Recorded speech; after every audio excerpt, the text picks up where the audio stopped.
Hey friends, welcome back to the Journal Feed. My name is Nick Zelt, and this is the only place to get spoon-fed the latest and, of course, the greatest of emergency medicine.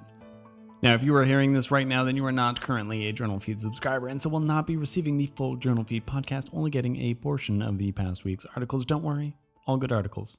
But if you would like to get full access to both the podcast and the blog, then you'll have to become a member. All the details for that are at journalfeed.org, and remember, we never want money to be a barrier to better patient care.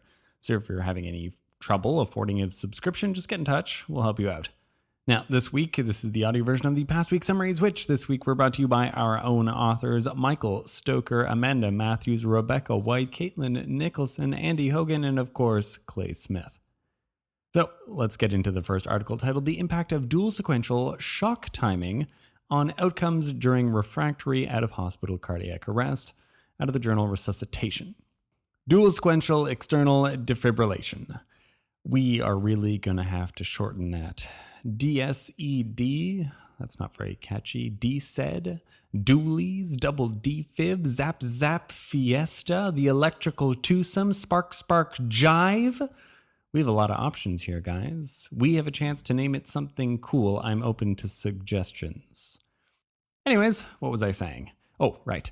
Now that the double buzz has some supporting evidence and has gained a lot of popularity, well, we have to perfect it. This group wanted to know just how far apart those two shocks should be. This was a retrospective study having a look at 106 OHCA patients who had refractory VF and received the double zing-zing. Refractory VF in this study was ventricular fibrillation at the fourth rhythm check after 3 normal shocks and ongoing CPR.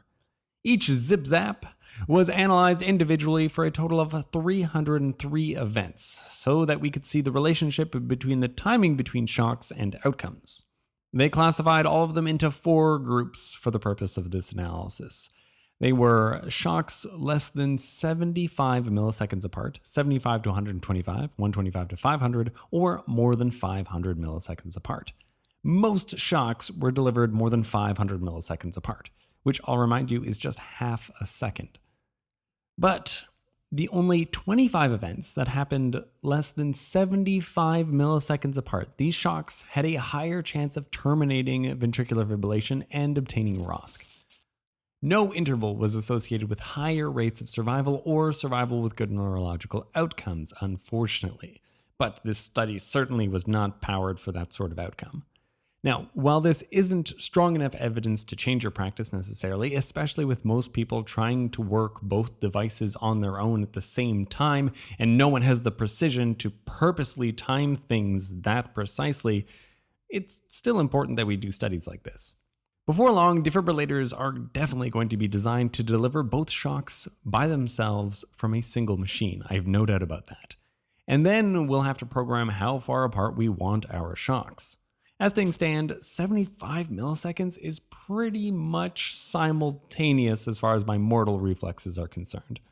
Anyways, well done to the authors. I'm glad that they did this, even though it was just a retrospective trial, blah, blah, blah, limitations, you know the deal. In a spoonful, very short intervals between shocks during a dual jolt jamboree, better known as a dual sequential external defibrillation, was associated with higher rates of VFib termination and ROSC. Then we have the second article titled Doing More with Less.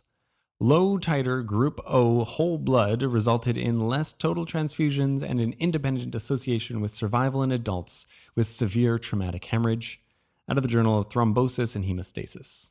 An eye for an eye. An even trade. It's a common concept, and when you've lost something, it needs to be repaid in equal value, or else you're just at a loss.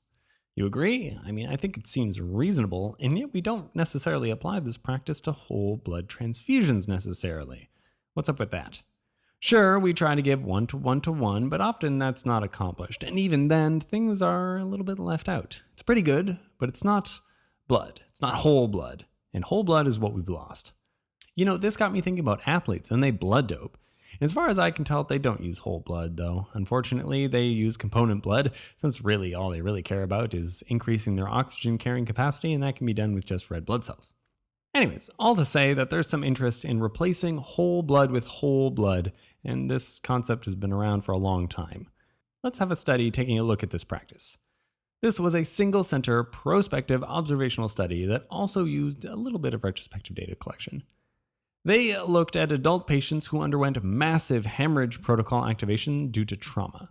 348 patients were included, 180 of which received the familiar 1-to-1-to-1 component transfusion strategy, and the remaining 168 received low-titer Group O whole blood, all to the primary outcome of 24-hour mortality, which they found to be improved by 11% in the whole blood group.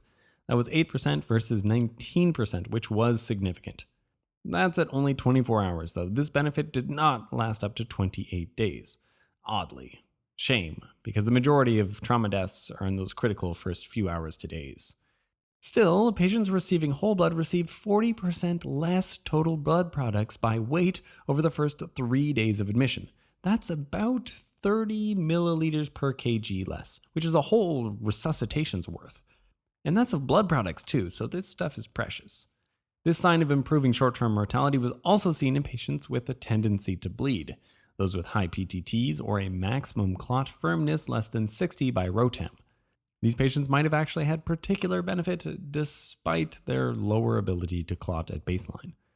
Now, while the mortality benefit overall wasn't robust enough to last out to 28 days, simply using 40% less blood products is a significant motivation to adopt whole blood as a practice. There are national shortages of blood as it is. This could actually make a big difference if it's true. I'd hope to see more trials. In a spoonful, this study was just observational, but it showed an improvement in short-term mortality with trauma patients resuscitated with whole blood rather than blood components.